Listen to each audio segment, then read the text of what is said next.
Hello children, I hope you all are well and safe at home. This is Vimlesh Sharma from Shiv Jyoti Educational Group, Kota. आज हम हिंदी व्याकरण कन्नड़ पाठ्य पुस्तक का पाठ 9 जिसका नाम है संज्ञा, पाठ 10 जिसका नाम है लिंग, इसका आज हम दोहरान करने जा रहे हैं। तो सबसे पहले हम पाठ 9 संज्ञा के का दोहरान करेंगे। इससे सबसे पहले हम पाठ 9 संज्ञा का दोहरान करेंगे। सबसे पहले हम जानेंगे कि संज्ञा की परिभाषा क्या है, संज्ञा किसे कहते हैं। तो बच्चों, सबसे पहले हमने जानना है कि संज्ञा क्या होती है। संज्ञा किसी व्यक्ति, स्थान, वस्तु, जाति व भाव के नाम को संज्ञा कहते हैं। हम अपने चारों तरफ बहुत सारी वस्तुएं, जगह, स्थान, ये सब चीज़ देखते हैं, उनका नाम ही संज्ञा होता है। संज्ञा के कितने भेद होते हैं?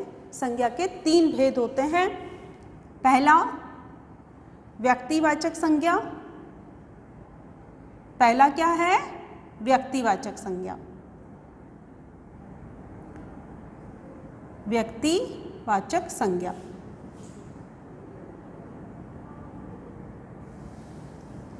व्यक्तिवाचक संज्ञा की परिभाषा क्या है? किसी विशिष्ट व्यक्ति, विशेष स्थान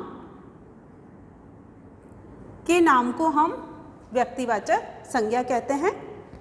व्यक्तिवाचक संज्ञा के यहाँ पर हम कुछ उदाहरण देख लेते हैं।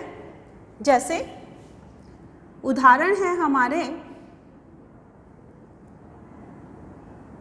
विशेष व्यक्ति, जैसे महात्मा गांधी विशेष है। महात्मा गांधी।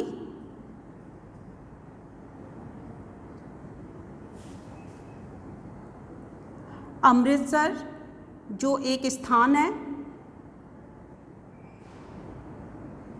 स्थान अमृतसर।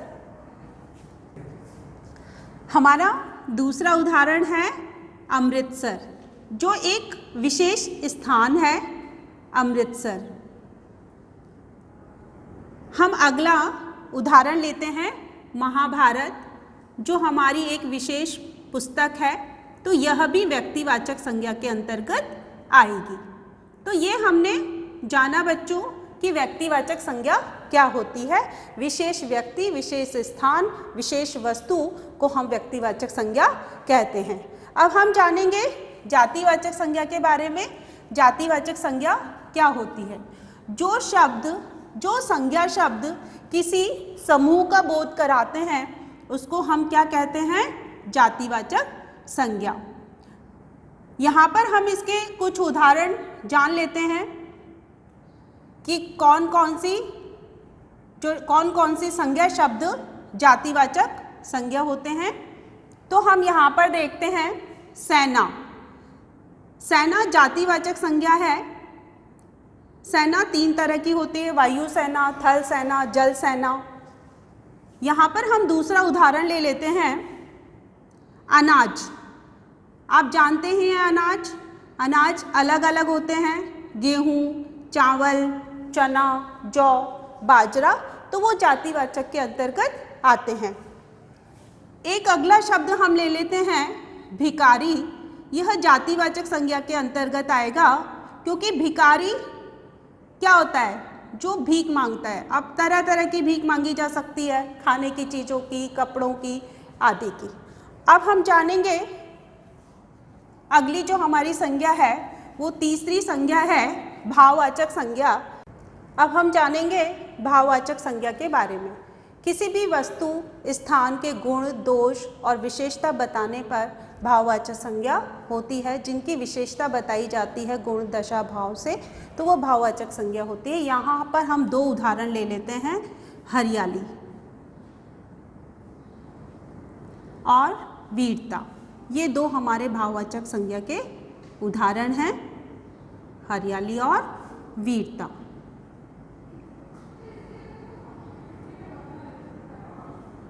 मेहनती, परिश्रमी, ये सब भाववाचक संज्ञा होती हैं।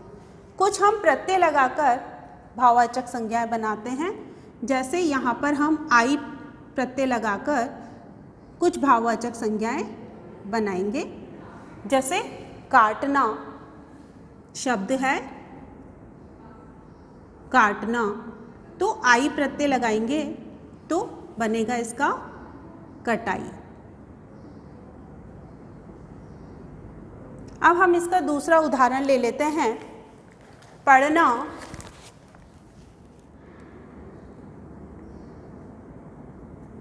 से बना पढ़ाई। इसी तरह से चढ़ना से चढ़ाई, तो आई प्रत्यय लगाकर हमने क्या बनाई, भाववाचक संज्ञाएं बनाई, पढ़ना पढ़ाई।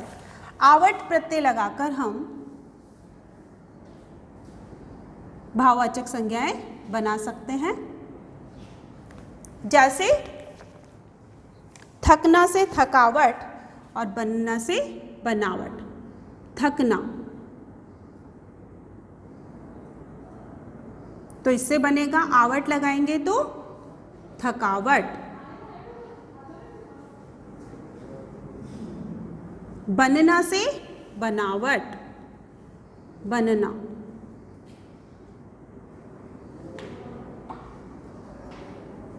बनावट।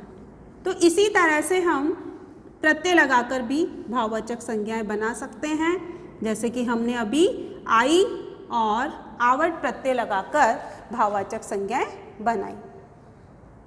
तो बच्चों, हमने आज संज्ञा के बारे में दोहरान किया, संज्ञा के बारे में जाना और किस तरह से हम तीनों भेदों के बारे में हमने जानकारी ली और किस तरह से हम आई और आवट प्रत्यय लगाकर भाववाचक संज्ञाओं को बनाया।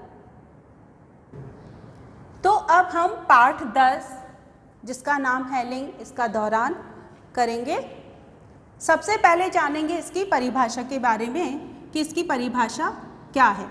शब्द के जिस रूप से हमें स्त्री जाति और पुरुष जाति का बोध होता है उसी को हम लिंग कहते हैं।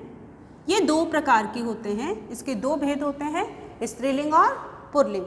जो स्त्री जाति का बोध कराता है स्त्रीलिंग और जो पुरुष जाति का बोध कराता है पुल्लिंग।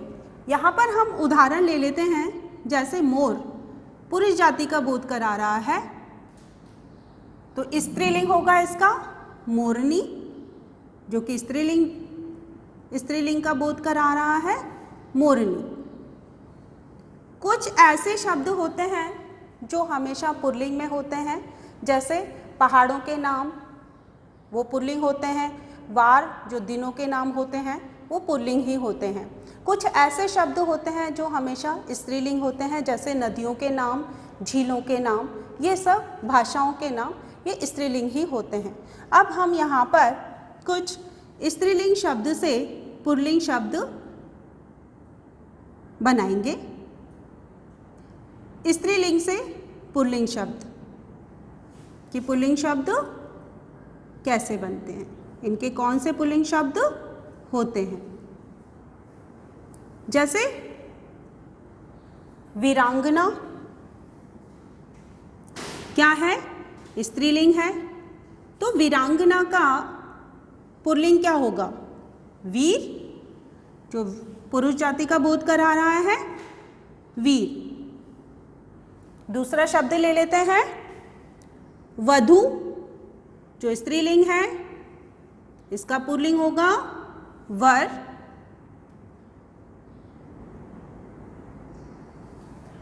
अब हम यहाँ पर अगला शब्द ले लेते हैं विधवा।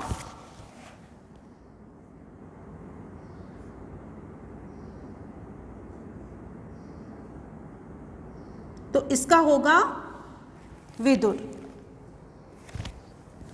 जो पुल्लिंग शब्द का बोध करा रहा है। तो बच्चों, हमने जाना लिंग के बारे में कि स्त्रीलिंग और पुल्लिंग क्या होते हैं, इनके कुछ शब्द हमने यहाँ पर जाने। तो बच्चों, हमने आज संज्ञा और लिंग का दोहरान किया। मुझे आशा है आपको बहुत अच्छे से समझ में आ गया होगा। आप अपनी तरफ से एक बार दोहरान अवश्य करें। धन्यवाद।